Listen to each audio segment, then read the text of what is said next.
Hi hello ನಮಸ್ಕಾರ. ಪರ್ವ ನ್ಯೂಸ್ನ ಸಮಸ್ತ ವೀಕ್ಷಕ ಬಂಧುಗಳಿಗೆ ಪವರ್ ಇಲ್ಲದ PSI ವಿಶೇಷ ಕಾರ್ಯಕ್ರಮಕ್ಕೆ ಸ್ವಾಗತ. ನಾನು ಪ್ರದೀಪ್ ಹಿರೇಮಠ್. ಎಸ್ ಪ್ರಿಯ ವೀಕ್ಷಕರೇ, ಕಳೆದ 3-4 ದಿನಗಳಿಂದ ಒಂದು ಸುದ್ದಿ ಎಲ್ಲೆಡೆ ಹಬ್ಬುತ್ತಾ ಇರುವಂಥದ್ದು. ಬಾಗಲಕೋಟೆ ಜಿಲ್ಲೆಯ ಬಾದಾಮಿ ತಾಲೂಕಿನ ಕೆರೂರು ಪಟ್ಟಣದ PSI ಭೀಮಪ್ಪ ರಬಕವಿ ಲೋಕಾಯುಕ್ತರ ಬಲೆಗೆ ಖುದ್ದು ಲಂಚ ಸ್ವೀಕರಿಸ್ತಾ ಇರಬೇಕಾದ್ರೆ ಲೋಕ ಬಲೆಗೆ ಬಿದ್ದಿರುವಂತಹ ಸುದ್ದಿಗಳನ್ನು ನೀವು ಈಗಾಗಲೇ ನೋಡ್ತಾ ಇರುವಂಥದ್ದು. ಯಾಕೆ ನಾನು ಪವರ್ ಇಲ್ಲದ PSI ಅಂತ ಹೇಳ್ತಾ ಇದ್ದೀನಿ ಅಂತಂದರೆ, ವೀಕ್ಷಕರೇ, ಮೊದಲು ನಾನು ಈ ಪೊಲೀಸ್ ಸ್ಟೇಷನ್ ಮತ್ತು ಪೊಲೀಸರ ಬಗ್ಗೆ ಒಂದಿಷ್ಟು ಮಾಹಿತಿಗಳನ್ನು ನಿಮಗೆ ಕೊಡಲೇಬೇಕು. ನೋಡಿ, ನೀವು ಇವ್ರದೆಲ್ಲ ಹೆಂಗೆ ಅಂತಂದರೆ ಎಂಥ ಭ್ರಷ್ಟು. ಎಲ್ಲರೂ ಹೇಳ್ತಾರೆ ಎಲ್ಲರೂ ಒಳ್ಳೆಯವರಲ್ಲ, ಎಲ್ಲರೂ ಕೆಲವೊಬ್ರು ಚೆನ್ನಾಗಿರ್ತಾರೆ ಅಂತ ಕೆಲವೊಬ್ರೆಲ್ಲ ಹೇಳ್ತಿರ್ತಾರೆ. ಬಟ್ ನಾವು ಹಂಗಲ್ಲ, ನೇರವಾಗಿರೋದನ್ನು ನೇರವಾಗಿ ಹೇಳ್ತೀನಿ. ಆಲ್ಮೋಸ್ಟ್ ಜನ ಪೊಲೀಸರು, ಆಲ್ಮೋಸ್ಟ್ ಜನ ನಮಗೆ ತಿಳಿದಿರೋ ಹಾಗೆ, ನಾವು ಪ್ರಾಕ್ಟಿಕಲ್ ಆಗಿ ಗಮನಿಸಿರೋ ಹಾಗೆ ಭ್ರಷ್ಟರೇ ಇದ್ದಾರೆ. ಎಲ್ಲೋ ಕೆಲವೊಂದಿಷ್ಟು ಜನ ಪಾಪ ಒಳ್ಳೆಯವರಿದ್ದಾರೆ. ಆದರೆ ಈ ಭೀಮಪ್ಪ ರಬಕವಿ ಅನ್ನುವಂತಹ ವ್ಯಕ್ತಿ PSI ಆಗಿ ಕಾರ್ಯವನ್ನು ನಿರ್ವಹಿಸ್ತಾ ಇರುವಂಥದ್ದು. 1,70,000 ಒಬ್ಬ ವ್ಯಕ್ತಿಗೆ, ಬಡಪಾಯಿ ವ್ಯಕ್ತಿಗೆ 1,70,000 ಹಣ ಸ್ವೀಕಾರ ಮಾಡಬೇಕಾದ್ರೆ ಲೋಕಾಯುಕ್ತರ ಬಲೆಗೆ ಬಿದ್ದಿರುವಂಥದ್ದು. ಇದು ಕೇವಲ ಕೆರೂರು ಪಟ್ಟಣದ PSI, ಕೆರೂರು ಪಟ್ಟಣದ ಪೊಲೀಸ್ ಠಾಣೆ ಕಥೆ ಅಲ್ಲ, ಇಡೀ ರಾಜ್ಯದ ಪೊಲೀಸ್ ಠಾಣೆಗಳ ಕಥೆ ಇದು. ಹೌದು, ನೀವು ಪ್ರತಿಯೊಂದು ಪೊಲೀಸ್ ಠಾಣೆಗೆ ಹೋಗಿ ಅವರು ಮೊದಲು ನಿಮ್ಮನ್ನು ಮಾತನಾಡಿಸೋದು ಅಪ್ಪ, ಅಮ್ಮ, ಅಕ್ಕ ಅಂತ ಕೆಟ್ಟದಾಗಿ ಬೈಕೊಂಡು.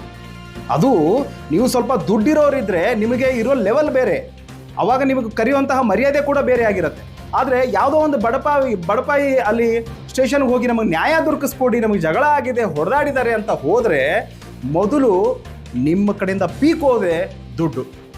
ಅಂತಹ ಭ್ರಷ್ಟ ಅಧಿಕಾರಿಗಳು ಇನ್ನೂ ಕೂಡ ಈ ಪೊಲೀಸ್ ಠಾಣೆಗಳಲ್ಲಿ ಇರುವಂಥದ್ದನ್ನು ನೀವೆಲ್ಲರೂ ಕೂಡ ನೋಡಿದ್ದೀವಿ. ಆಮೇಲೆ ಇದು ಎಲ್ಲೋ ಒಂದು ಕೇಸ್ ಈಗ ಡೈರೆಕ್ಟ್ ಆಗಿ ಸಿಕ್ಕಿರುವಂಥದ್ದು, ಒಂದು ಪಕ್ಕಾ ಪ್ಲಾನ್ ಮಾಡಿ ಈ ಒಂದು ಸಿಕ್ಕಿರುವಂಥದ್ದು ಲೋಕಾಯುಕ್ತರ ಬಲೆಗೆ. ಆದರೆ ಬಹಳಷ್ಟು ಪೊಲೀಸ್ ಠಾಣೆಗಳಲ್ಲಿ ಇವತ್ತಿಗೂ ಕೂಡ ಹೆಂಗೆ ಏಜೆಂಟ್ ಕೆಲಸ ಮಾಡ್ತಾರೆ ಅಂತಂದರೆ, PSI ಒಂದು ಕಡೆ ಕೂತ್ಕೊಳ್ಳೋದಂತೆ. ನೋಡಿ, ಪೊಲೀಸ್ ಸ್ಟೇಷನ್ಗೆ ಹೋದಾಗ ಹಾಲಲ್ಲಿ ಮಾತ್ರ ಒಂದು ಕಡೆ CCTV ಕ್ಯಾಮ್ರಾ ಹಾಕಿರ್ತಾರೆ, ಆದರೆ ಎಲ್ಲ ಕಡೆನೂ CCTV ಹಾಕಿರೋದಿಲ್ಲ. ಅಂದರೆ ಯಾವ ಜಾಗದಲ್ಲಿ CCTV ಹಾಕಿಲ್ವೋ ಅದೇ ಜಾಗದಲ್ಲಿ ದುಡ್ಡು ಪೀಕುವಂತಹ ಜಾಗ ಅಂತ ನೀವು ತಿಳ್ಕೊಂಡ್ಬಿಡ್ಬೇಕಷ್ಟೆ. ಆಮೇಲೆ ಇವ್ರ ಬಾಯಿ ಏನ್ರಿ, ಅದು ಬಾಯ ಬಚ್ಚಲ, ಅದು ಬಾಯಿ ಬಿಟ್ಟರೆ ಕೆಟ್ಟದಾಗಿ ಮಾತಾಡೋದು. ಅಲ್ಲಿ ಹೋಗ್ತಾರೆ, ಅಲ್ಲೂ ದುಡ್ಡು ಕೀಳ್ತಾರೆ.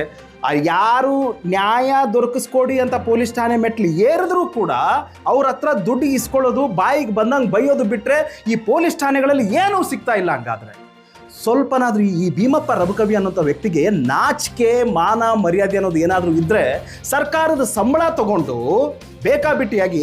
ವಿಶೇಷ ಏನು ಗೊತ್ತಾ, ಯಾವಾಗ ಭೀಮಪ್ಪ ರಬಕವಿ ಅನ್ನುವಂತಹ ವ್ಯಕ್ತಿ PSI ಆಗಿ ಕಾರ್ಯನಿರ್ವಹಿಸ್ತಾ ಇದ್ದಿಲ್ಲ, ಭ್ರಷ್ಟಾಧಿಕಾರಿ, ಲೋಕಾಯುಕ್ತರ ಬಲೆಗೆ ಬಿದ್ದು ಅಲ್ಲಿರುವಂತಹ ಜನ ಪೊಲೀಸ್ ಠಾಣೆ ಮುಂದುಗಡೆ ಬಂದು ಪಟಾಕಿ ಹಾರಿಸ್ತಾರೆ ಅಂತಂದ್ರೆ ವಿಚಾರ ಮಾಡಿ. ಅಲ್ಲಿರುವಂತಹ ಜನರನ್ನ ಎಷ್ಟು ಕೆಟ್ಟದಾಗಿ ನಡೆಸ್ಕೊಂಡಿದ್ದಾನೆ, ಎಷ್ಟು ಕೆಟ್ಟದಾಗಿ ಅವ್ರ ಜೊತೆ ನಡ್ಕೊಂಡಿದ್ದಾನೆ ಅನ್ನುವಂಥದ್ದನ್ನು ಈ ಒಂದು ದೃಶ್ಯಗಳನ್ನು ನೋಡಿದಾಗ ಗೊತ್ತಾಗುತ್ತೆ.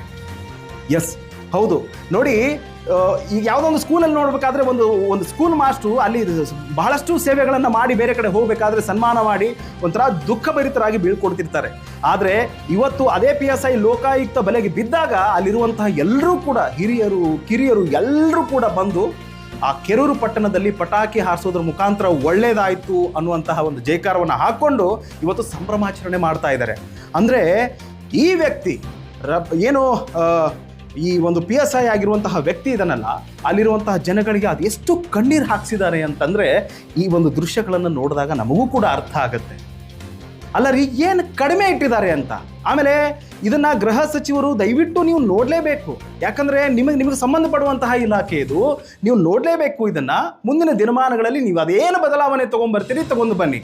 ಬಹಳಷ್ಟು ಪೊಲೀಸ್ ಠಾಣೆಗಳಲ್ಲಿ ಇದೇನು ಹೊಸದಲ್ಲ ರೀ ಇದು ಸಿಕ್ಕಿದ್ದಾರೆ, ಇನ್ನು ಉಳಿದವ್ರು ಸಿಕ್ತಿಲ್ಲ. ಪ್ರತಿದಿನ ಇದೇ ಕೆಲಸ ಅವ್ರದ್ದು. ಸಂಬಳಕ್ಕಿಂತ ಗಿಂಬಳನೇ ಜಾಸ್ತಿ ಬರುತ್ತೆ ಅನ್ನೋದು ತಲೆಯಲ್ಲಿರಲಿ ನಿಮಗೆ. ಯಾವ ನಿಜವಾದ ಬಡವರಿಗೆ ನ್ಯಾಯ ಸಿಗಲ್ಲ. ಕೋರ್ಟು, ಕಚೇರಿ, ಪೊಲೀಸ್ ಸ್ಟೇಷನ್ಗೆ ಹೋದರೆ ಎಲ್ಲಿ ನಮ್ಮದು ಮಾನ ಮರ್ಯಾದೆ ಹರಾಜಾಗತ್ತೆ. ತುಂಬ ಪ್ಯಾನಿಕ್ ಆಗಿ, ತುಂಬ ಭಯ ಪಟ್ಕೊಂಡು ಅದ್ರ ಉಸಾಬರಿನೇ ಬೇಡ ಅಂಥೇಳಿ ಅಲ್ಲಿ ಸಾಲ ಮಾಡಿಕೊಂಡು ಪೊಲೀಸ್ ಠಾಣೆಗಳಲ್ಲಿ ದುಡ್ಡು ಕೊಡ್ತಾ ಇದ್ದಾರೆ ರೀ. ಇದನ್ನೇನಾದರೂ ನೀವು ಗಮನಿಸಿದ್ದೀರಾ? ಹಂಗಾದ್ರೆ ಈಗಾಗಲೇ ಏನು ಕೆರೂರು ಪಟ್ಟಣದಲ್ಲಿ ಏನು PSI ಒಂದು ಲೋಕಾಯುಕ್ತರ ಬಲೆ ಕಸ್ಟಡಿಗೆ ತಗೊಂಡಿದ್ದಾರೆ. ಯಾರು ಏನು ಕತೆ ಅನ್ನೋದನ್ನು ಕಂಪ್ಲೀಟ್ ಮಾಹಿತಿಯನ್ನು ತೆಗೆದುಕೊಳ್ಳುವಂತಹ ಪ್ರಯತ್ನವನ್ನು ಸತತವಾಗಿ ನಡೀತಾ ಇದೆ. ಮುಂದಿನ ದಿನಮಾನಗಳಲ್ಲಿ ಆ ಭ್ರಷ್ಟ PSIಗೆ ಏನೆಲ್ಲ ಕ್ರಮ ಜರುಗಿಸ್ತಾರೆ ಅನ್ನೋದು ನಾವು ಮಾತ್ರ ಅಲ್ಲ, ಇಡೀ ಕರ್ನಾಟಕನೇ ನೋಡ್ತಾ ಇರುವಂಥದ್ದು.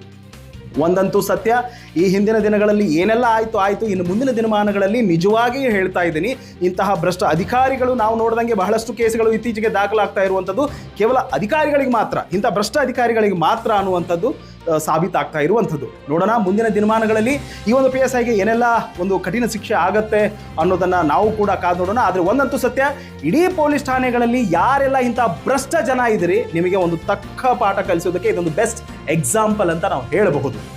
ಹಾಗಾಗಿ ಮುಂದಿನ ದಿನಮಾನಗಳು ಇವೆಲ್ಲ ಬದಲಾವಣೆ ಆಗಬೇಕು ಅನ್ನುವಂಥದ್ದು ಕೂಡ ಪರ್ವ ನ್ಯೂಸ್ನ ಒಂದು ಕಳಕಳಿ ಅಂತ ಹೇಳ್ತಾ, ಸತ್ಯ ಸಂಸ್ಕೃತಿ ಶೋಧನೆಯಂತಹ ಸುದ್ದಿಗಳಿಗಾಗಿ ನೋಡ್ತಾ ಇರಿ ಪರ್ವ ನ್ಯೂಸ್ ಕನ್ನಡ. ಇದು ನಿಮ್ಮ ವಾಹಿನಿ.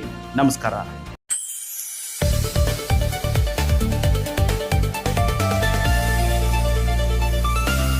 ಪರ್ವ ನ್ಯೂಸ್ ಕನ್ನಡ, ಇದು ನಿಮ್ಮ ವಾಹಿನಿ.